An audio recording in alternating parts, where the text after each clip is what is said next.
హైదరాబాద్లో రెంట్ల పరిస్థితి ఎలా ఉంది? పెరుగుతున్న ఐటీ కంపెనీలు, మారుతున్న జనాభా, కోవిడ్ తర్వాత వచ్చిన ఆర్థిక వ్యవస్థలో మార్పులు హైదరాబాద్ రెంటల్ మార్కెట్పై ఎలాంటి ప్రభావం చూపిస్తున్నాయి?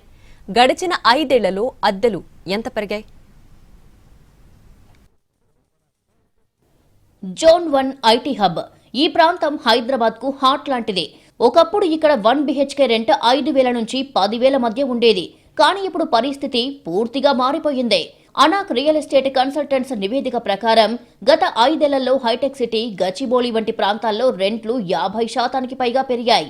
2021 చివర్లో గచ్చిబౌలిలో 2 BHK ఫ్లాట్ అద్దె 22,000 ఉండగా 2024 చివరి నాటికి ఇది 35,700కు పెరిగింది. అంటే 62% పెరుగుదల నమోదయ్యింది.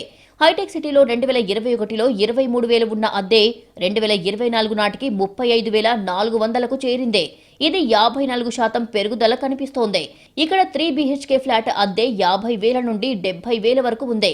ఈ పెరుగుదలకు ప్రధాన కారణం ఉద్యోగులు తమ కార్యాలయాలకు దగ్గరగా ఉండటానికి ప్రాధాన్యత ఇవ్వడం.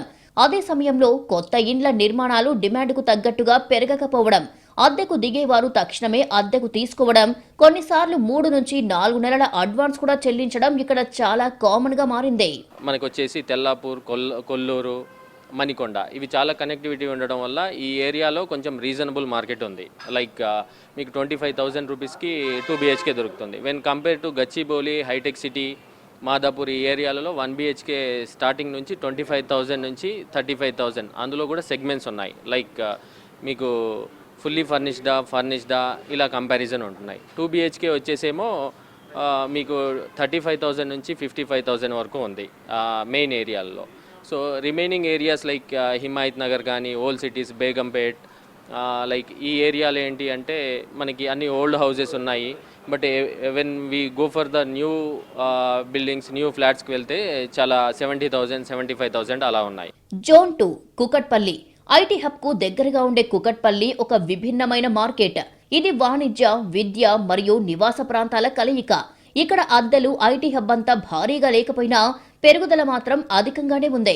కుకట్పల్లిలో 2 BHK అద్దెలు గత కొన్ని సంవత్సరాలలో 15 నుండి 20% వరకు పెరిగాయి. ప్రస్తుతం ఇక్కడ 2 BHK ఫ్లాట్ రెంట్ సగటున 18,000 నుండి 26,000 వరకు ఉంటుంది. నివేదికల ప్రకారం 2024-2025 మధ్య ఇక్కడ ఆస్తి ధరలు కూడా 24.52% పెరిగాయి. ఇది అద్దె రేట్లపై కూడా ప్రభావం చూపుతోంది.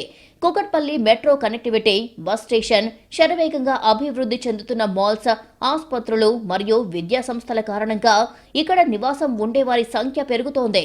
ఇది ఐటీ ఉద్యోగులతో పాటు సాధారణ కుటుంబాలు, విద్యార్థులకు కూడా ఆకర్షణీయంగా మారింది. Zone 3, 4 Uppal and Medchal.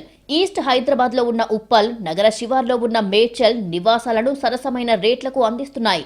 ఉప్పల్లో 2 BHK అద్దె సగటున 15,000 నుండి 20,000 వరకు ఉంది. ఇది హబ్తో పోలిస్తే సగం కంటే తక్కువ. ఉప్పల్లో ఐటీ కంపెనీలు తక్కువగా ఉండటం, అలాగే మెట్రో కనెక్టివిటీ మెరుగ్గా ఉన్నప్పటికీ నివాసాలకు డిమాండ్ మధ్యస్థంగా ఉండటంతో అద్దెలు ఎక్కువగా పెరగలేదు. మేడ్చల్లో 2 BHK, 3 BHK అద్దెలు చాలా తక్కువ. 2 BHK అద్దె 10,000 నుండి 18,000 వరకు లభిస్తుంది. మేడ్చల్ నగర కేంద్రం నుంచి దూరంగా ఉండటం, తక్కువ జనసాంద్రత కలిగి ఉండటంతో అద్దెలు ఇంకా అందుబాటులోనే ఉన్నాయి. కొత్తగా ఇల్లు కొనుగోలు చేసే వారికి కూడా ఇదొక మంచి ఎంపికగా మారింది. మిడిల్ క్లాస్ ఉండాలనుకుంటే కనెక్టివిటీ పరంగా చూసినప్పుడు మియాపూర్కు ఒకవైపు వెళ్తే అక్కడ కొంచెం అందుబాటులో ఉన్నాయండి. ఇంకా తక్కువ అంటే ఉప్పల్ మెట్రో వైపు వెళ్తే బెటర్గా దొరుకుతాయి. ఎలాగో మెట్రో కనెక్షన్ ఉంది కాబట్టి డైరెక్ట్ సింగిల్ లైన్తో మీరు హైటెక్ సిటీకి వెళ్ళొచ్చు. అటువైపు అందుబాటులో రెంట్లు ఉన్నాయి. ఉప్పల్ ఏరియాలో నాగోలు అటువైపు కూడా అక్కడ కూడా ప్రాపర్టీలు బాగా పెరిగినాయి, కానీ బట్ రెంట్లు ఇంకా ఇప్పటికీ రీజనబుల్గా ఉన్నాయి. చైతన్యపురి ఏరియా, ఎల్బీ నగర్ వైపు ఆ ఏరియాలో కూడా కొంచెం కొన్ని ఏరియాల్లో ఇంకా అందుబాటు రేట్లు దొరుకుతున్నాయి రెంట్లు. జోన్ 5 హైదరాబాద్ ను 5 జోన్లుగా చూసినప్పుడు అద్దెలు అత్యంత తక్కువగా ఉండే ప్రాంతాలు నగర శివార్లలోనే ఉన్నాయి. మేడ్చల్, షామీర్పేట్, నాగోల్, పటాన్చెరు, కొల్లూరు వంటి ప్రాంతాల్లో అద్దెలు ఇప్పటికీ సామాన్య మధ్యతరగతి ప్రజలకు అందుబాటులో ఉన్నాయి. నగర శివార్లలో ఆస్తి ధరలు, అద్దెలు ఐటీ హబ్ల కంటే చాలా తక్కువగా పెరిగాయి. ఇక్కడ 2 BHK ఫ్లాట్లు 10,000 నుండి 20,000 మధ్య లభిస్తున్నాయి. ఔటర్ రింగ్ రోడ్డు మరియు మెట్రో విస్తరణతో ఈ ప్రాంతాలు భవిష్యత్తులో ఐటీ హబ్లకు ప్రత్యామ్నాయాలుగా మారే అవకాశం ఉంది. ఇప్పుడు కొత్తగా వచ్చిన రీసెంట్గా వచ్చిన TNGO కాలనీ, జర్నలిస్ట్ కాలనీ, గౌలితొట్టి ఈ ఏరియాలు, నల్లగండ్ల వీటిలో కంటే ఎప్పటి నుంచో ఉన్న హమీర్పేట ఆ ఏరియాలో రెంట్లు తక్కువ ఉన్నాయి. ఐటీ ఏరియా అయితే ఏదైతే ఉందో విప్రో సర్కిల్ నుంచి మాదాపూర్ వరకు ఈ ఏరియా మొత్తం హాస్టల్ అకామిడేషన్ కోసం చాలా ప్రాపర్టీలన్నీ వెళ్ళిపోవడం వల్ల అక్కడ కొత్తగా రెసిడెన్షియల్ ఫ్లాట్లు అనేవి తగ్గిపోయినాయి. సో ఎక్కువగా ఆడ 1 BHKలు సింగిల్ రూమ్లు విపరీతంగా ఉంటున్నాయి. వచ్చేవాళ్ళు అంటే హాస్టల్లో ఉండేవాళ్ళు ఉంటున్నారు, అలాగే సింగిల్ రూమ్లో ఉండేవాళ్ళు తీసుకుంటున్నారు. 2 monthsకి 3 months ఖాళీ చేస్తున్నారు. ఒకప్పుడు బెంగుళూరు, పూణే వంటి నగరాల్లో కనిపించిన అద్దెల పెరుగుదల ఇప్పుడు హైదరాబాద్లోనూ కనిపిస్తోంది. ఐటీ రంగానికి కేంద్రంగా హైదరాబాద్ మారుతున్న కొద్దీ ఈ పెరుగుదల కొనసాగుతుందని నిపుణులు చెబుతున్నారు. ఈ అద్దె సమస్యకు పరిష్కారం డిమాండ్కు తగ్గట్టుగా అపార్ట్మెంట్లు మరియు గేటెడ్ కమ్యూనిటీల నిర్మాణం శరవేగంగా జరగాల్సి ఉందంటున్నారు.